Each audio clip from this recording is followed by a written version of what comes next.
Bonjour à tous, j'espère que vous allez très très bien et que vous prenez vraiment soin de vous, même si autour de vous tout ne va pas pour le mieux. Aujourd'hui, on va parler de nos enfants qui traversent parfois des moments difficiles, des moments qui peuvent être très courts, mais aussi, et c'est là où ça se complique, des moments qui se prolongent et qui deviennent très douloureux pour tout le monde. C'est vrai que quand notre enfant va mal, bien nous on va mal aussi, forcément. L'amour d'un parent, alors là je vais parler plus de l'amour d'une mère, mais c'est valable pour l'amour d'un père, mais par expérience je vais parler de l'amour d'une mère, et voir son enfant malheureux, c'est quelque chose de très douloureux. Et ça nous fait autant mal qu'à lui, et parfois je pense même plus, d'accord. C'est important. Alors je le dis maintenant avec le recul, parce que il y a eu des moments où j'avais pas ce recul-là et où j'ai été aussi malheureuse que mes ou que mon enfant, voire plus parfois. Mais avec le recul, ce que je conseille aux gens, ce que je dis aux gens, c'est que euh, nous devons, nous, en tant que parents, prendre soin de nous avant tout. Parce que nous sommes leur repère, nous sommes leur socle, nous sommes leur pilier. Et un enfant qui va mal, il va se raccrocher à, à un de ses parents ou à ses parents. Et si la branche sur laquelle il se raccroche se fragilise et casse, eh bien, il y en a deux qui tombent. Il n'y a pas seulement votre enfant, mais il y a vous avec. Et là, ça pose un problème, parce que qui est-ce qui va aller récupérer les deux qui sont tombés? Et est-ce que ça aura été, est-ce que l'issue est positive pour votre enfant ou pas? Non, elle n'est pas positive. Euh, donc il est important de recentrer un peu les choses et d'arriver à prendre du recul, même si c'est pas facile. Bien sûr que ça nous rend malheureux, mais il a besoin de nous. Et s'il a besoin de nous, il faut qu'on soit solide, surtout quand les situations sont très compliquées, très douloureuses. Il a besoin d'une bouée de sauvetage. Il a besoin de s'accrocher pour ne pas couler. Et du coup, il va s'accrocher à qui? À nous. Mais pas tout le temps. Pas H24, pas 7 jours sur 7. Sinon, c'est l'épuisement pour le parent. Et il n'y a plus de sauvetage possible. Donc il est important, même dans ces cas-là, de prendre soin de soi avant de prendre soin de son enfant. Et pour ça, il faut arriver à faire le bilan sur son état psychologique, sur son état physique, sur ses projets, sur sa vie, et voir si c'est pas trop la catastrophe. Vous savez l'histoire de l'avion qui a un problème, il y a le masque à oxygène qui tombe, vous avez votre enfant sur les genoux, il est tout petit, il n'est pas encore autonome.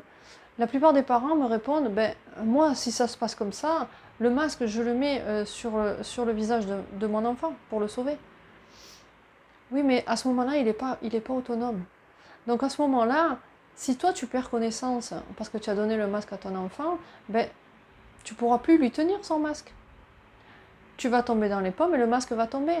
Et les deux vont s'étouffer. C'est important de garder cette image en tête. Rester solide, rester en bonne santé, c'est apporter un soutien à son enfant sur du long terme s'il en a besoin. Et pour ça, c'est important de faire le bilan. Comment je vais moi? Comment je vais dans cette situation? Est-ce que j'ai encore suffisamment d'énergie? Est-ce que j'ai le moral? Est-ce que j'ai encore le courage? Est-ce que j'ai la santé? Est-ce que je me sens encore en force de l'aider? Et la limite, elle est là. La limite, elle est quand on se perd dans les difficultés de son enfant. Quand on s'épuise. Quand on sent qu'on ne va pas tenir le coup longtemps. Alors, c'est important pour l'enfant de voir que son parent est solide. Mais c'est important pour l'enfant aussi de voir que son parent, il pense aussi à lui. C'est rassurant. Un enfant heureux, c'est aussi un enfant qui voit ses parents heureux. Et si l'enfant est malheureux et qu'il voit que son parent devient malheureux aussi, en plus de ces difficultés, il va avoir en plus de la culpabilité. Ça ne fait que rajouter du problème à son problème. Ce qui est rassurant pour un enfant, c'est de voir que son parent va bien. Parce que s'il voit qu'il va bien, il va pouvoir s'appuyer dessus, il va pouvoir lui faire confiance. Et pour lui, c'est un repère, c'est un cadre. Même s'il est perdu en ce moment, il y a quelqu'un qui est là et qui est costaud. Et pour ça, des fois, il faut faire des choses qui ne lui font pas plaisir.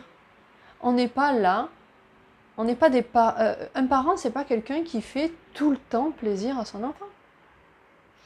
On n'est pas là pour leur faire plaisir, on est là pour les élever, les accompagner, les faire grandir, les faire progresser. Et faire progresser un enfant, c'est pas toujours le faire progresser dans la joie et la bonne humeur. Parfois, c'est aussi lui donner un espace où il va apprendre à être autonome avec ses émotions.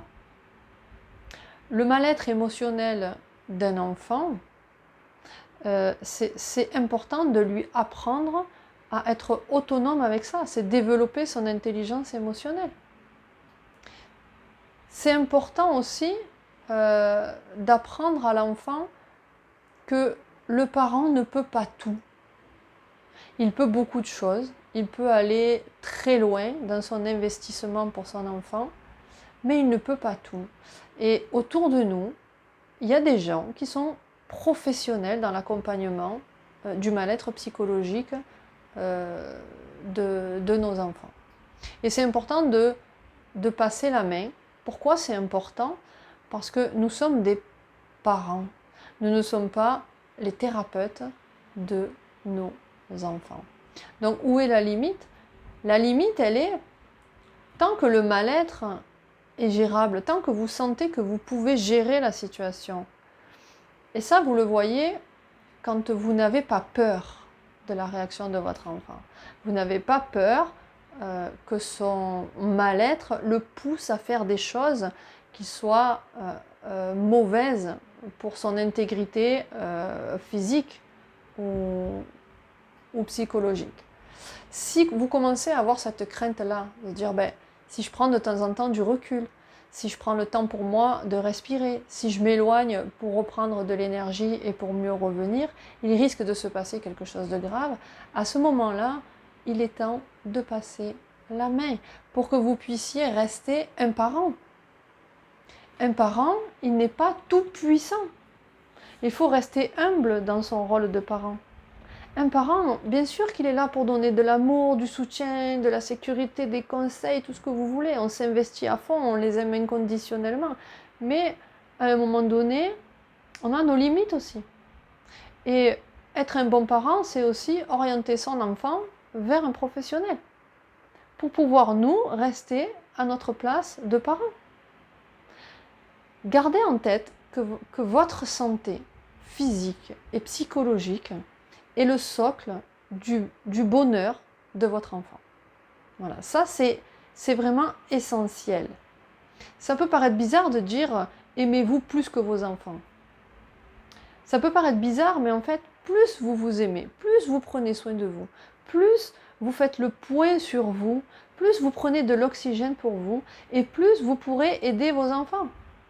Et aimer son enfant, c'est vouloir l'aider. Donc si vous voulez l'aider, aimez-vous d'abord. Prenez soin de vous d'abord. Vous êtes essentiel dans ces situations-là. Vous êtes la personne essentielle, vous êtes le repère, vous êtes le socle. Si vous ne prenez pas soin de ça, vous allez être deux à sombrer dans une situation difficile. Vous allez être deux à y perdre votre santé physique et psychologique. Et déléguer ou prendre du recul, c'est aussi aider son enfant à développer son autonomie émotionnelle. Aider son enfant à chercher peut-être des solutions par lui-même. Accepter de se faire aider par d'autres personnes. C'est remettre les choses dans un contexte correct, c'est-à-dire je suis ta mère ou je suis ton père, je t'aime à la folie, mais je ne peux pas tout faire. Et la seule chose que je puisse faire, c'est être là au moment où tu as besoin de moi. Pour être là au moment où tu as besoin de moi, j'ai besoin de prendre soin de moi. Et quoi qu'il arrive, je t'aime. Et même si parfois tu ne comprends pas mes réactions, tu ne comprends pas mes décisions, je t'aime. Ça aussi, c'est important de le leur dire.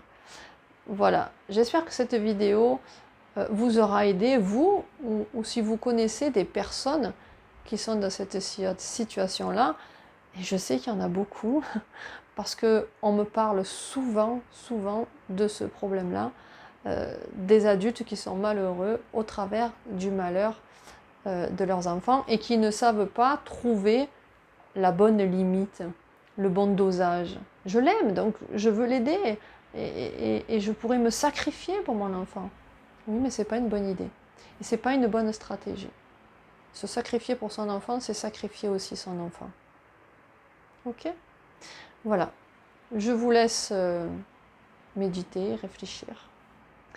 Et puis, je vous dis à bientôt pour un prochain sujet. Je vous fais plein de gros bisous et bonne fête à tous les papas, puisqu'aujourd'hui, c'est la fête des papas. Alors papa, si tu me regardes, eh ben, je t'aime. Bisous. À bientôt.